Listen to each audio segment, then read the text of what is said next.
کبھی کبھی زندگی ایسے موڑ لے لیتی ہے کہ انسان سوچ بھی نہیں سکتا۔ ان 5 سالوں میں خانم کی زندگی بھی اتنے موڑ لے چکی تھی، اسے سمجھ نہیں آ رہا تھا اس کی زندگی میں کون سا موڑ ابدی ہے کون سا نہیں۔ جب سے روحان حیدر اس کی زندگی میں آیا تھا اس نے ہر چیز کو خوبصورت پایا تھا۔ پیرس کی برف اور بارش دونوں میں اسے محبت کی جھلک نظر آئی تھی، وہ اس کے لیے ضروری ہوتا جا رہا تھا اور خانم اسے اپنی ضرورت بننے دے رہی تھی۔ ان 5 سالوں میں وہ خود سے، وقت سے، لوگوں سے اور حالات سے اتنا بھاگی تھی کہ اب تھک چکی تھی۔ اسے یاد تھا آج وہ بھی دن جب اس نے روحان حیدر سے پہلی بار فون کال پر بات کی تھی۔ اس کی آواز دل سوز تھی، اس کے بات کرنے میں ایک ٹھہراؤ تھا۔ کبھی کبھی خانم کو محسوس ہوتا تھا اس کی ٹھہری ہوئی پرسکون آواز کے پیچھے ایک گہری شدت چھپی تھی جو اسے محسوس ہوتی تھی۔ وہ لان میں بیٹھی تھی، ٹھنڈی ہوا میں اڑتے اس کے سنہری بال جو اب پہلے کی نسبت لمبے ہو چکے تھے۔ موسم ابر آلود تھا، بارش آہستہ آہستہ شروع ہوئی اور پھر جل تھل پیدا کرنے لگی تھی۔ وہ اب لان کی جانب کھلنے والے دروازے میں کھڑی بارش کو تک رہی تھی، لیکن اس کا دھیان موبائل میں لگا ہوا تھا۔ وہ خود اسے فون نہیں کرتی تھی بلکہ شاید وہ ہر لمحہ اس کے فون کا انتظار کرتی تھی۔ اس کی امید بھر آئی تھی۔ موبائل پر رنگ ہوئی تھی، خانم نے دھڑکتے دل کے ساتھ فون اٹھایا تھا۔ بارش انجوائے کر رہی ہو؟ روحان کے سوال پر وہ دنگ رہ گئی تھی۔ آپ کو کیسے پتا؟ خانم نے حیرانی سے پوچھا۔ پیرس میں بارش ہو رہی ہے جو لگاتار 3 دن تک جاری رہنے والی ہے۔ اب بارش ہو رہی ہے تو یقیناً تم اسے ہی دیکھ رہی ہوگی۔ جی، وہ بس اتنا ہی کہہ پائی تھی۔ اچھا یہ بتاؤ دنیا کی سب سے خوبصورت بارش کہاں ہوتی ہے؟ پنجاب یونیورسٹی میں، بے ساختہ ہی خانم کے منہ سے نکلا تھا۔ اگلے پل وہ زبان دانتوں تلے دبا چکی تھی، دوسری طرف خاموشی چھا گئی تھی۔ پی یو کی بارش حسین لگتی تھی لیکن اب نہیں۔ خانم نے اپنی بات کی توسیع کی۔ ایسا کیوں؟ وہ پوچھ رہا تھا۔ وہاں کی بارش سے بہت سی خوفناک یادیں جڑی ہیں جو روح کو گھائل کرتی ہیں۔ خانم نے آنکھیں بند ہوئے کہا تھا۔ روحان ایک گہری سانس لے کر رہ گیا تھا۔ جو برا ہو اسے بھول جانا چاہیے، ہمیشہ اپنی زندگی میں اچھی چیزوں کا تصور کرو، خوش رہو۔ وہ مسکرایا تھا، خانم بھی مسکرا دی تھی۔ اسے ہر چیز خوبصورت لگنے لگی تھی، یہ وہ اسے کیسے بتاتی؟ وہ اس شخص کو ہر لمحہ اپنے آس پاس محسوس کرتی تھی، اور محبت تو ایسے ہی ہوتی ہے جو انسان کے کردار سے ہوتی ہے، اور جب محبت ہوتی ہے تو ہر چہرہ خوبصورت ہو جاتا ہے۔ ماسٹر مکمل ہو گیا تمہارا؟ جی 1 سال ہونے والا ہے، خانم نے بتایا۔ کس فیلڈ میں مکمل کیا ہے؟ جیالوجی، زمین کی اسٹڈی۔ اچھا تو یہ بتاؤ زمین کی شکل کیا ہے؟ خانم اس کے اس سوال پر چونک گئی تھی۔ جیو سفیریکل، خانم کا انداز سوالیہ تھا۔ گڈ، لیکن یہ تو سائنس کہتی ہے۔ اللہ نے تو زمین کو بچھا دیا ہے، مجھے قرآن سے زمین کی چپٹی ہوئی ہونے کی نشانی ملی ہے۔ وہ شاید الجھی ہوئی تھی اس لیے پوچھ رہی تھی۔ آیت بتاؤ کس میں زمین کی چپٹی ہونے کا لکھا ہے؟ وہ پوچھ رہا تھا۔ سورۃ النازعات کی آیت نمبر 30 میں لکھا ہے کہ وَالْأَرْضَ بَعْدَ ذَلِكَ دَحَاهَا، اور اس کے بعد زمین کو بچھا دیا۔ اس آیت سے تو یہی معلوم ہوتا ہے نا کہ زمین چپٹی ہے۔ نہیں، ایسا نہیں ہے۔ وہ پھر مسکرا دیا تھا۔ اس آیت کے آخر میں جو لفظ دحاہا استعمال ہوا ہے یہ عربی کے لفظ تحیا سے نکلا ہے، جس کا مطلب انڈے جیسی شکل، اور یہ انڈا عام انڈا نہیں ہے بلکہ یہ شتر مرغ کا انڈا ہے جو اوپر اور نیچے سے فلیٹ ہوتا ہے۔ خانم سانس روکے اسے سن رہی تھی۔ زمین کی تخلیق آسمان سے پہلے ہوئی لیکن اس کو ہموار آسمان کے پیدائش کے بعد کیا گیا ہے، اور یہاں اسی حقیقت کا بیان ہے۔ اور ہموار کرنے یا پھیلانے کا مطلب یہ ہے کہ زمین کو رہائش کے قابل بنانے کے لیے جن جن چیزوں کی ضرورت ہے اللہ نے ان کا اہتمام فرمایا۔ مثلا زمین سے پانی نکالا، اس میں چارہ اور خوراک پیدا کی، پہاڑوں کو میخوں کی طرح مضبوط گاڑ دیا تاکہ زمین نہ ہلے، لیکن اس کا ہرگز مطلب نہیں ہے کہ زمین چپٹی ہے۔ تقریباً 1579 میں ڈاکٹر فرانسک نے پہلی زمین کی شکل کے متعلق بتایا تھا۔ انہوں نے اسے سفیریکل بتایا تھا، جبکہ قرآن پاک میں 1400 سال پہلے زمین کی شکل کے متعلق بتا دیا گیا تھا۔ اب سمجھ آئی؟ وہ نرم لہجے میں پوچھ رہا تھا۔ خانم نے اس بات میں سر ہلایا تھا۔ جیسے وہ اسے دیکھ رہا ہو۔ اس نے سر اٹھا کر آسمان کو دیکھا تھا، اس کا دل اللہ کی محبت سے لبریز جا رہا تھا۔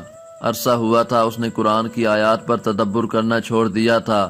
اب وہ شخص اسے واپس اسی حانم کے پاس لے جا رہا تھا جو ہر چیز میں لاجک ڈھونڈنے والی تھی۔ وہ تیز تیز قدموں سے پتھر سے بنی سڑک پر آگے کی طرف بڑھ رہی تھی۔ ٹھنڈی ہوائیں اس کی ہڈیوں سے ہوتی ہوئی گزر رہی تھیں۔ اس کا بھاری وزنی اونی کوٹ تیز ہوا چلنے کے باعث پیچھے کی جانب اڑ رہا تھا۔ جوتوں کی آواز وقفے وقفے سے ابھر رہی تھی۔ تیز تیز چلنے کے باعث وہ ہانپ رہی تھی۔ حانم باہر گھوم رہی ہو کیا؟ وہ شاید اس کی کانپتی آواز سے اندازہ لگا چکا تھا۔ جی کافی عرصہ پہلے لائبریری سے کچھ کتابیں لی تھیں، انہیں واپس کرنے جا رہی ہوں۔ حانم نے بایاں ہاتھ کوٹ کی جیب میں اڑستے ہوئے بتایا۔ اس سڑک پر چلتا ہر شخص جو بول رہا تھا اور سانس لے رہا تھا، ان کے منہ سے دھواں بھاپ کی صورت نکل رہا تھا۔ آج کتابیں واپس کرنی لازمی تھیں کیا؟ اور ماہی سے کہہ دیتی وہ لائبریری چھوڑ دیتی تمہیں۔ وہ فکر مند ہو رہا تھا۔ حانم کا اسے اپنی فکر کرنا اچھا لگا تھا۔ ماہی کو کچھ کام تھا، وہ صبح ہی چلی گئی تھی۔ میں ویسے تو ٹرین میں آئی ہوں، بس یہ تھوڑا سا فاصلہ تھا جو اب پیدل طے کر رہی ہوں، وہ ہانپتے ہوئے بتا رہی تھی۔ ٹھنڈی ہوا اس کے نتنوں سے ٹکرا کر ناک کے ذریعے اندر چلی گئی تھی۔ حانم کو لگاتار 2 چھینکیں آئی تھیں۔ الحمدللہ، وہ زیر لب بڑبڑائی تھی۔ یرحمک اللہ، اسے روحان کی آواز صاف سنائی دی تھی۔ وہ اٹالین ریسٹورنٹ کے سامنے سے گزر رہی تھی جو کہ باہر سے بہت ہی شاندار تھا۔ حانم نے چلتے چلتے بھی پیچھے مڑ کر اس ریسٹورنٹ کو دیکھا تھا۔ وہ اسے ہمیشہ کی طرح بہت بھایا تھا۔ تمہیں پتہ ہے حانم، جب ہمیں چھینک آتی ہے تو ہم الحمدللہ اور اس کے جواب میں یرحمک اللہ کیوں کہتے ہیں؟ وہ پوچھ رہا تھا۔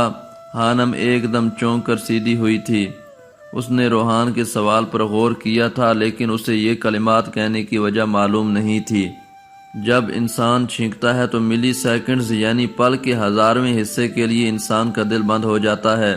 اس لیے ہم مسلمان چھینک آنے کے بعد الحمدللہ یعنی اللہ تیرا شکر ہے کہتے ہیں، اور دوسرا اس کے جواب میں یرحمک اللہ کہتا ہے، یعنی اللہ تم پر رحم کرے، اور یہی باقی نان مسلم گاڈ بلیس یو کہتے ہیں۔ الحمدللہ اسی لیے کہا جاتا ہے کہ چھینک آنے کے بعد انسان کا دل دوبارہ دھڑکنا شروع کر دیتا ہے، اس لیے شکر ادا کیا جاتا ہے۔ اور دوسرا، انسان اللہ تم پر رحم کرے اسی لیے کہتا ہے کہ کبھی کبھی چھینکنے کے بعد انسان کافی دیر نارمل نہیں ہو پاتا تو اسے یہ دعا دی جاتی ہے۔ وہ کہہ کر خاموش ہو چکا تھا، جبکہ حانم کے تیز قدموں کو بریک لگی تھی۔ ہر چیز جیسے بس منظر میں چلی گئی تھی۔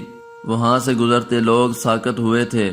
وہ سڑک کے درمیان کھڑی اپنے دل کے دھڑکنے کی آواز صاف سن رہی تھی۔ اس نے اپنے دل کو رکتے اور پھر مسرت سے دھڑکتے پایا تھا۔ سکارف کے نیچے سے اس کے سنہری بال ایک لٹ کی صورت نکل کر بار بار چہرے کو چھو رہے تھے۔ اس نے ہواؤں کے شور کو سنا تھا، محسوس کیا تھا۔ سرسراتی ہوائیں اس کے اندر سے گزرتی کسی کے نام کی مالا جپ رہی تھیں۔ حانم نے پہلی بار خود کو بے بس محسوس کیا تھا۔ اگر ہم چھینک ہی روک لیں تو پھر تو دل بند نہیں ہوگا نا؟ حانم نے خود کو نارمل کرنے کے لیے پوچھا تھا۔ تو مسز، جو انسان ایسا کرتا ہے اس کے دماغ کی رگ پھٹ سکتی ہے۔ چھینک بہت زور آور ہوتی ہے، اسے نہیں روکنا چاہیے۔ اف، ڈرائیں تو مت۔ حانم اس کی بات سن کر جھرجری سی لے کر رہ گئی تھی۔ روحان اس کی بات سن کر دل کھول کر ہنسا تھا۔ حانم نے محسوس کیا تھا اس کی ہنسی بہت خوبصورت تھی۔ وہ کبھی کبھی چھت پھاڑ کر کہکا نہیں لگاتا تھا۔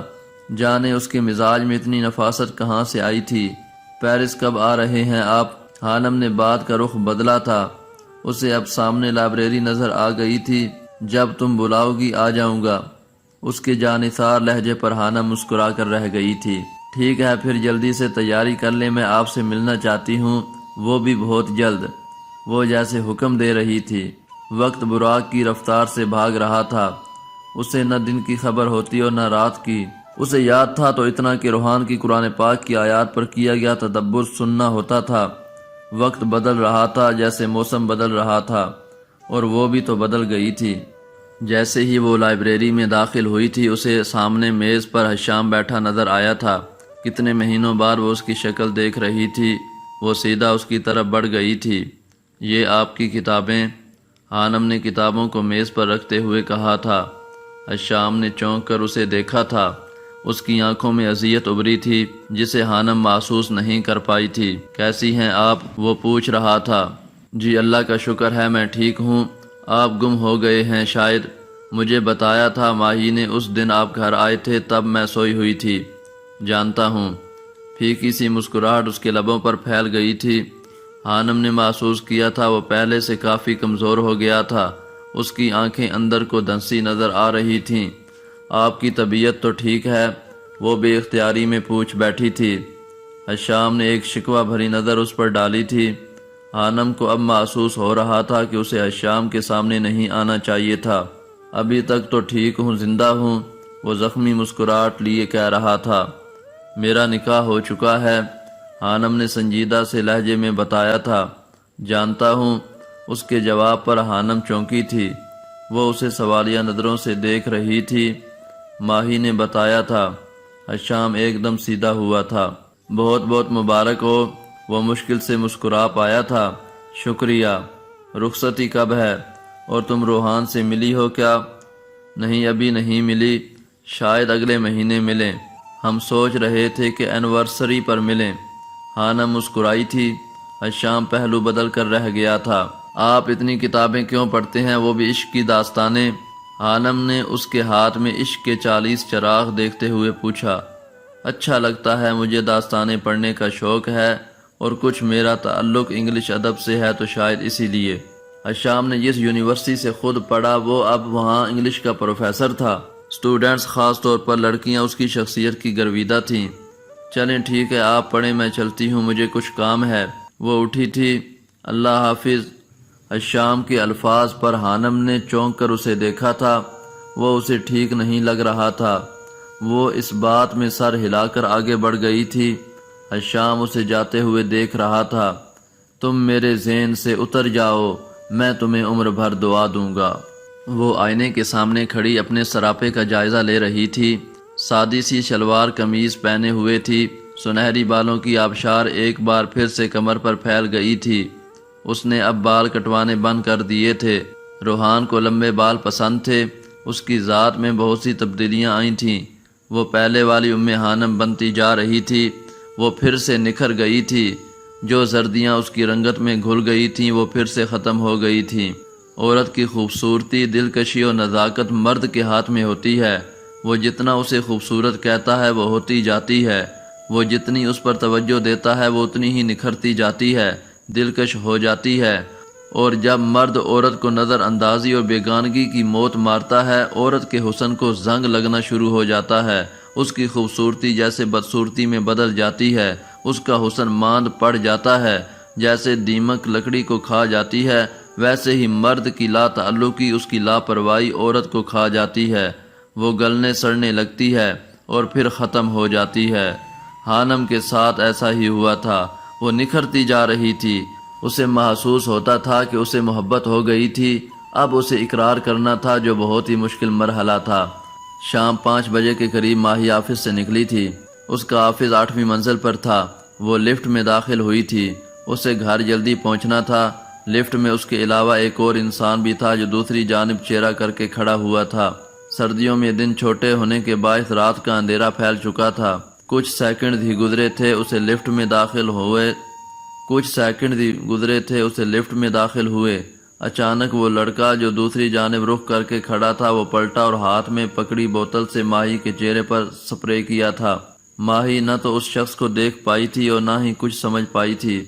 وہ کچھ ہی پلوں میں بے ہوشی کی دنیا میں جا چکی تھی۔ حشام کے سر میں شدید درد ہو رہا تھا۔ اس نے میز کے دراز سے میڈیسن نکال کر کھائی تھی۔ اس سے پہلے وہ سونے کے لیے لیٹتا اس کے موبائل پر بیل ہوئی تھی۔ کوئی انجانا نمبر تھا۔ حشام نے کچھ سوچتے ہوئے فون اٹھایا تھا۔ اگر اپنی محبوبہ کی زندگی چاہتے ہو تو بنا کوئی چالاکی کیے میرے بتائے ہوئے پتے پر پہنچ جاؤ، ایک ایک لفظ چبا چبا کر کہا گیا تھا۔ ہیلو، کون؟ حشام حیرانگی سے بولا تھا، لیکن دوسری طرف سے فون بند ہو چکا تھا۔ حشام کے چہرے پر پریشانی کی لکیریں ابھری تھیں۔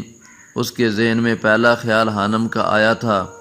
اس سے پہلے وہ کچھ اور سوچتا، بپ کی آواز سے اس کے موبائل پر SMS آیا تھا۔ وہ ایک ویڈیو تھی، ماہی کی ویڈیو، اسے کرسی سے باندھا گیا تھا۔ مجھے چھوڑ دو، کون ہو تم؟ وہ چلا رہی تھی۔ حشام کا سانس جیسے اٹک سا گیا تھا، اس کا دماغ چکرا گیا تھا۔